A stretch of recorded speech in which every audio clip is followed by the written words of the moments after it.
Oke, assalamualaikum warahmatullahi wabarakatuh. Ketemu lagi dengan saya, Pak Edi. Pada kesempatan ini kita akan memperkenalkan salah satu alat yang akan kita banyak gunakan dalam kegiatan perkuliahan kita di Fakultas Perikanan dan Ilmu Kelautan Universitas Muhammadiyah Kendari. Ini bisa kita gunakan nanti di mata kuliah katakanlah tingkah laku ikan, daerah penangkapan ikan. Nah, ini bisa kita dimanfaatkan. Alat ini dikenal dengan singkatan ROV, atau kalau bahasa Indonesianya kira-kira alat untuk mendeteksi objek-objek di bawah laut secara langsung.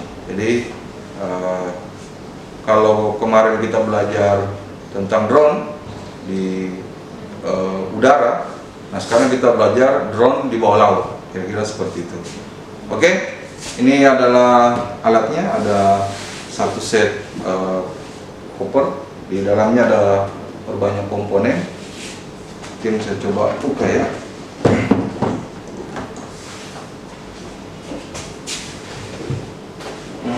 Perlu diperhatikan bahwa alat ini cukup berat, sehingga dibutuhkan kehati-hatian dalam menggunakan dan memanfaatkan pada saat kegiatan praktek lapangan kita nantinya.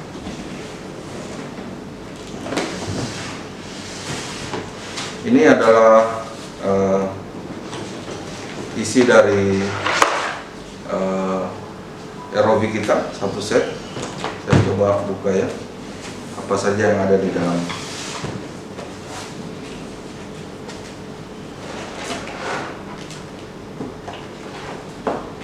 Ini adalah pesawat ROV-nya yang nanti akan kita tempatkan di dalam perairan. Di hadapan kita saat ini sudah ada beberapa komponen yang bagian dari ROV atau drone bawah laut.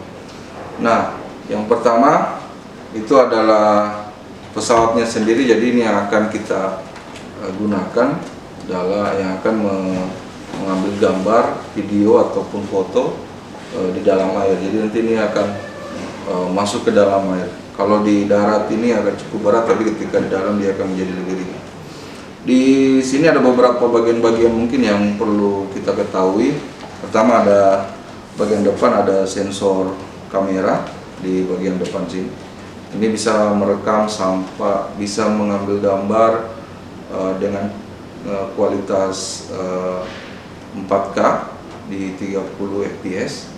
Jadi gambarnya cukup bagus, tapi kalau untuk saya bagusnya cuma di 1080. Jadi resolusinya ini bisa sampai 4K di 30 fps.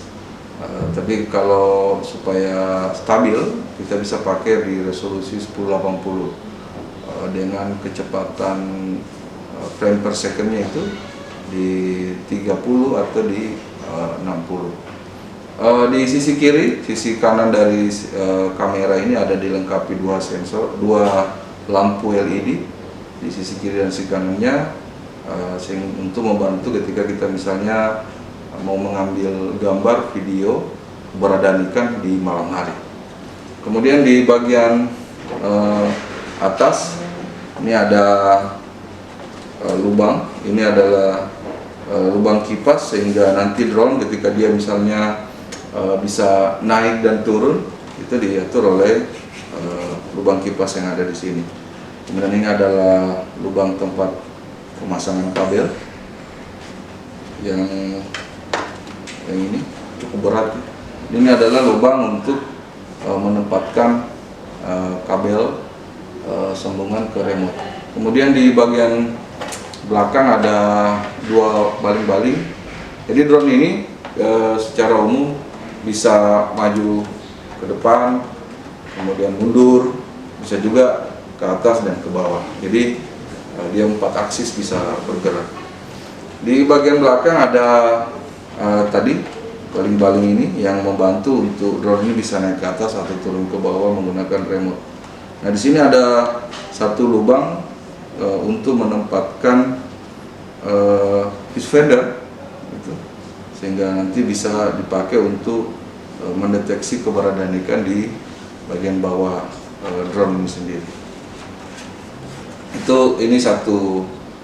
Nah, ya ini tadi, jadi ini fish fendernya, ini nanti diletakkan ke lubang tadi. Nanti kita belajar bagaimana cara memasangnya.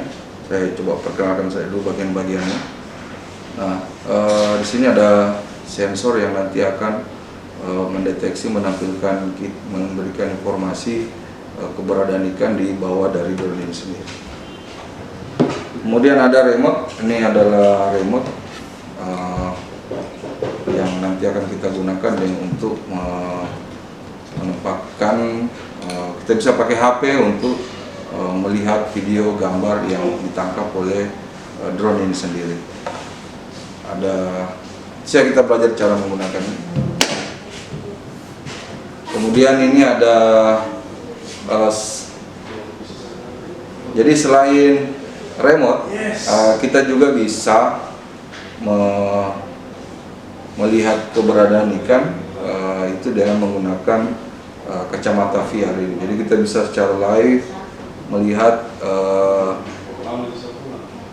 keberadaan kondisi perairan yang ditangkap oleh drone dengan menggunakan VR sederhana ini. Jadi nanti HP kita letakkan ke dalam, kemudian nanti akan ada tampilan di dalam sini HP kita, kemudian sehingga kita bisa melihat drone ini, melihat tangkapan layar dari drone ini sendiri.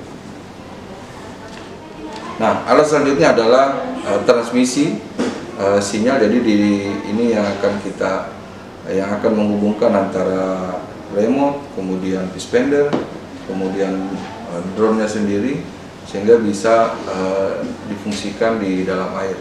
Sini ada indikator-indikator kekuatan baterai, kemudian kapasitas baterai yang masih ada, kemudian ada lampu indikator, kemudian ada lampu sinyal, kemudian ada tombol power on dan off-nya. Kemudian di sini ada semacam alat bantu. Jadi ketika misalnya kita letakkan ini di atas kapal, itu kita masukkan ke satu benda, katakanlah kayu kapal, pinggir kapal, kemudian kita pasang seperti ini sehingga ini bisa tidak terkena air. Dan perlu ditahu bahwa alat ini diupayakan ketika mengoperasikan drone ini tidak terkena oleh air, karena ini adalah komponen yang sangat sensitif sehingga harus dalam keadaan kering. Jadi sebisa mungkin ditempatkan di bagian-bagian atas dari tempat kita mengoperasikan drone ini.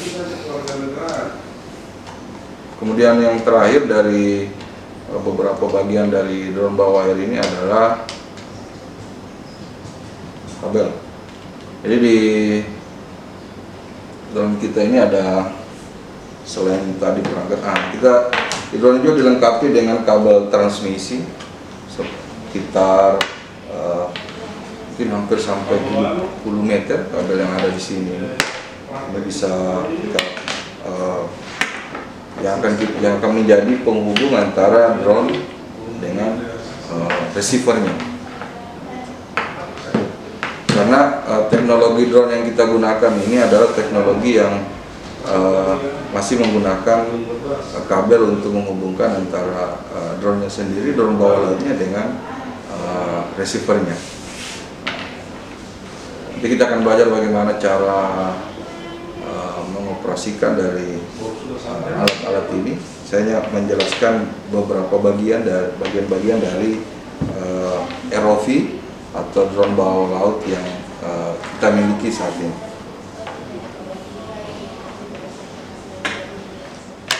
Oh iya, satu lagi, kita ada kabel cas.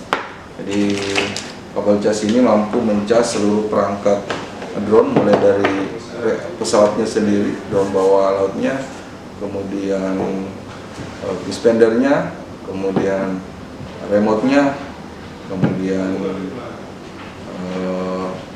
receivernya. Itu bisa kita cas secara bersamaan dengan satu paket cas yang sudah disiapkan di dalam ROV kita ini.